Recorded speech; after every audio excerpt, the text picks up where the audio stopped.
Hi everybody! In this Sandi Cooks video, I am going to be making a rack of lamb. I'm going to do it in sous vide to give it the initial cooking. Sous vide is just cooking it in a water bath at a precise temperature. So that'll allow me to get it to rare, and then we'll finish it on the grill so that we get some nice flavor on there. So come along with me and I'll show you how to do this. So I got a new phone in the last week. I'm trying it out, and I don't know if the video is going to be any better. I don't know if the sound is going to be better. Hopefully both will be good. But let me know what you think. Thanks.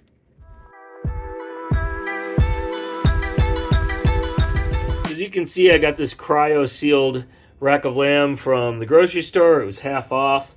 And like I said, I'm going to cook it sous vide. First step is simply filling up a pot so that we can get the water to temperature. Okay, so this is super easy to prepare. First thing I'm going to do is just open this up, obviously. It's going to be some juice, so you know what? I'm going to finish this over the sink. Excuse me.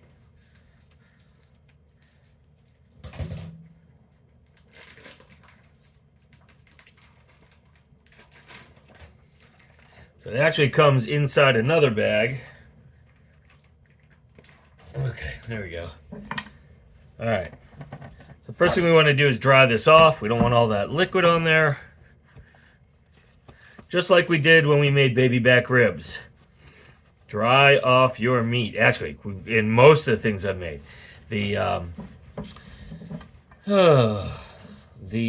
Cornish hens. When I make steaks, you got to dry it off. So all we are going to do for this is season it. It's going to go in a plastic bag, and then that's going to go into the sous vide. So we're going to give it, I'm going to do it one side at a time here. We're going to put a healthy bit of salt on here.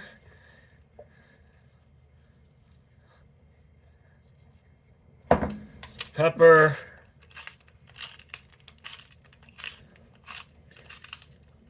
So this ends up very similar to a steak in that you've got all the seasoning on the outside, none on the inside of the meat. So you want to season the outside pretty heavily so that when you're taking a bite, all that flavor carries through. This is the garlic powder. Got some onion powder here.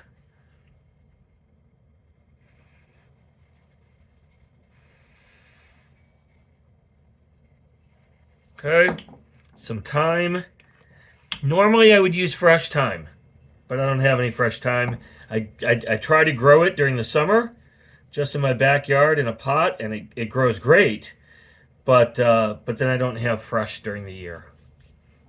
And I'm going to use just a little bit of rosemary. My wife's not a huge rosemary fan, so just a little bit. And with rosemary, I really like to kind of grind it up in my hand a little. It lets out a little bit more of the retained oils and flavor and the smell, all that nice floralness that you get from rosemary. And just pat this a little to help it stay as I flip it over. There we go. And we're going to do the same thing on this side. Salt.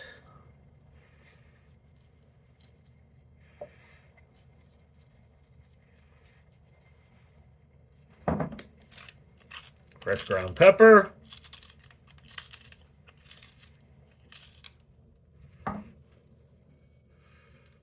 Garlic powder.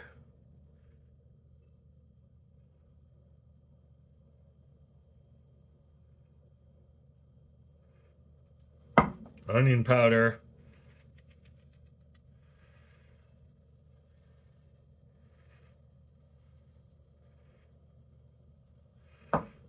Thyme. A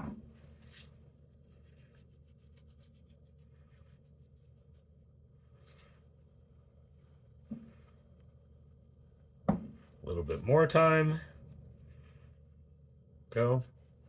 And a little bit of rosemary. Just a little bit.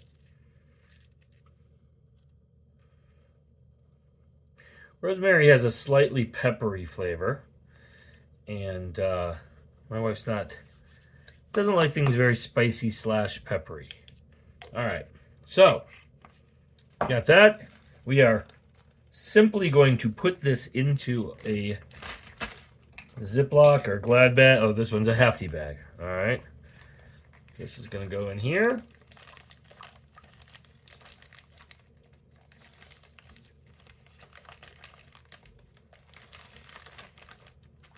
Now you could do this with any kind of a roast, pretty much, or steaks.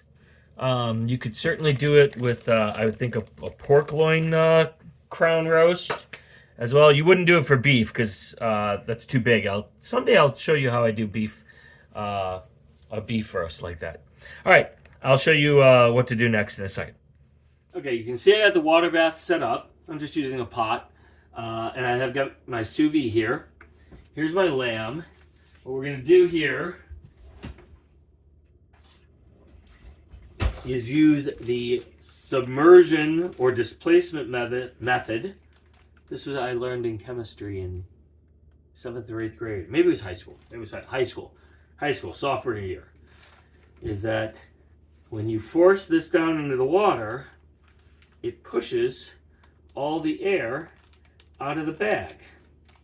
Use this in science to like determine densities and stuff like that. Uh-oh, my bag didn't close. Uh-oh. Gotta have a closed bag. Uh-oh.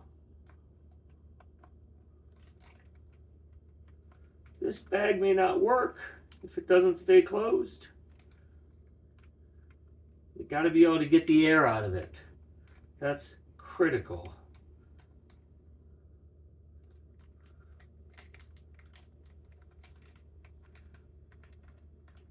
Get the stuff on there? Alright. Try this again. Force it down. I want to keep the edge above the water so we don't get any water in the bag and still force the air out. So there we go. Alright. Just use a little clippy to hold that in place. Alright, and now I'm just going to turn this on at 129 degrees, I believe, maybe 130, and it's going to cook for at least an hour, and then I'll finish it on the grill. So I'll show you the little app that comes with my sous vide. It's called a Joule, and you can see how simple it is to use.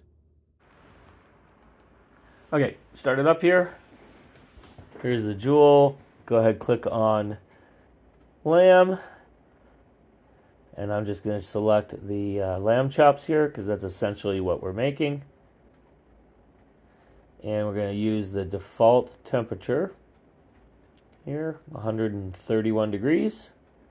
Set the time for it. Like I said, it'll be an hour. It can go over. That's one of the great things about sous vide. You won't overcook things if it goes over on the time. So that's one of the things I really love about using my sous vide. Start it up here. So this is what the sous vide, the Joule, looks like when it's running. Down on the very, very bottom is where it draws the water in, and then it pushes the warm water out that hole. You can see it circulating. It's going to take the temperature to 131 degrees and just hold it right there, which will cook the lamb perfectly. And then I will finish it on the grill, and when I do that, I will show you.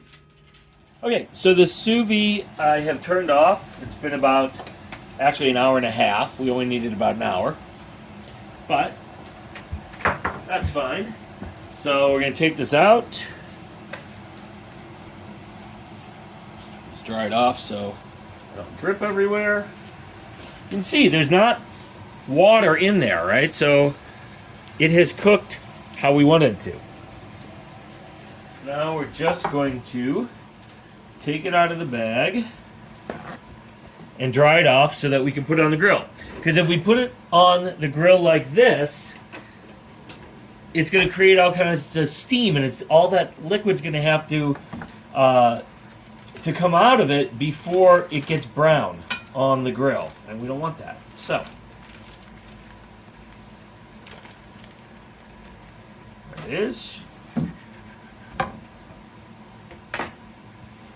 it actually doesn't look horrible like this. Usually when you take something out of the sous vide, it looks kind of gray and not very appealing, which is why you always want to hit it on the grill or sauteed in a pan before you serve it, which I'm still going to do because it still doesn't look good, and we want that fat on top nice and crispy.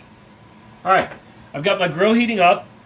I'm going to take this outside and grill it for a few minutes, and I will happily show you that. All right, so here we are at the grill. I have had it heating up for the last 15 minutes or so. I'm going to put that fat side down. Wow, you probably didn't see that at all. Fat side down on the grill. And we're going to go ahead and let that go for about 3 minutes on a side, and then we'll check it. Okay, well, we finally got some heat going here, don't we? Look at all that smoke. All right. There you go. Don't worry, it looks charred. It's a very thin layer of fat. It's just going to be crispy, and that's good. So we're going to leave this on for about 2 minutes, and then we'll be done. Here's a really important thing to remember. This thing was fully cooked when we put it on the grill, right? So you don't have to cook it. You just have to get some nice color and char and crispiness on there, and that's it. Okay, so like I said, it was fully cooked when we put it on the grill. We only had it on for a couple minutes. So we don't even have to rest it for 8 to 10 minutes like you normally do. The juices aren't going to run out because it wasn't baking or roasting that long. And now we're just going to cut between each bone here. Which way does this go? You can kind of feel your way, and look at that. It's beautiful. Medium rare. Perfect.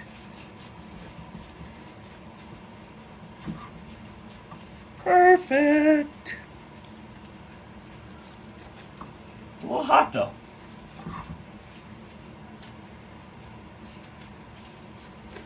To go with this, I steamed some broccoli, and thank you, Alex. And I'm making some just some little fried potatoes, wedges, not even wedges, slices, whatever you want to call them. And I just hit them with a little bit of seasoning salt that my dear friend Christine sent me. This is Penzeys seasoning salt, and I haven't tried it before, so we will see how it is, but I've been told that Penzeys, come on, is very good. Okay. And there you go. Rack of lamb. Bon appetit. Dinner! If you enjoyed this video, please click the like button. Make sure you subscribe to the Sandi Cooks channel on YouTube so you don't miss out on new recipes.